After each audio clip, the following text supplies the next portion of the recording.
مجھے ماں جو بنایا ہے یہ کیسے ہو سکتا ہے میں اپنے ہاتھوں سے اپنی بیٹی کو زندہ درگور کر دوں؟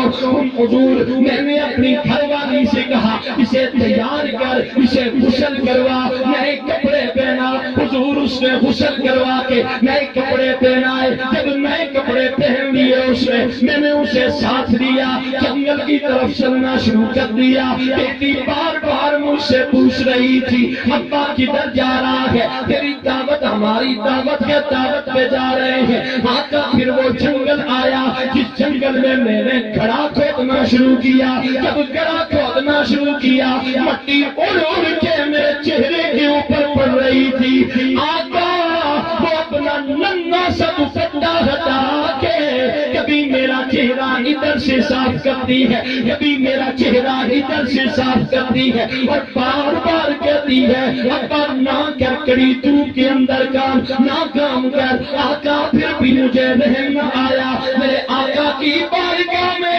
جناب تیار بھی کہنے لگے حضور، پھر بھی مجھے رحم نہ آیا۔ میں نے اسے اٹھایا، گڑھے کے اندر پھینک دیا۔ جب گڑھے کے اندر پھینکا اس نے اپنے ننھے ننھے ہاتھ جوڑ لیے میرے سامنے، مجھ سے کہنے لگی بابا قسم لے لے ساری زندگی تیرے گھر کے سامنے نہیں آؤں گی، قسم لے لے ساری زندگی تیری دہلیز کے سامنے نہیں آؤں گی، قسم لے لے ساری زندگی تجھ سے کھانا نہیں مانگوں گی، تجھ سے کوئی شے نہیں مانگوں گی۔ نہ کر بابا ظلم نہ کر۔ آقا پھر بھی مجھے رحم نہ آیا۔ او زمانے والو ادھر آقا کی محفل لگی ہوئی ہے، ادھر سے خاتون جنت آئی، ادھر سے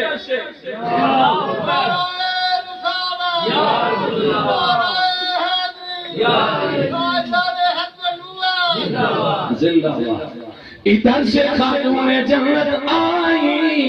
حضور نے جناب خاتون جنت سے فرمایا الفاطمہ تو خدا تو منی، فاطمہ تو مصطفیٰ کے جگر کا ٹکڑا ہے، الفاطمہ تو قرۃ عینی، فاطمہ تو مصطفیٰ کی آنکھوں کی ٹھنڈک ہے۔ اے فاطمہ صبح قیامت تک لوگ کہتے رہیں گے آپ بھی ہمارے ماں باپ قربان ہو جائیں، لیکن تو مصطفیٰ کو اتنی پیاری لگتی ہے، ہم تجھ سے کہتے ہیں تجھ پہ میرے ماں باپ قربان ہو جائے۔ میرے آقا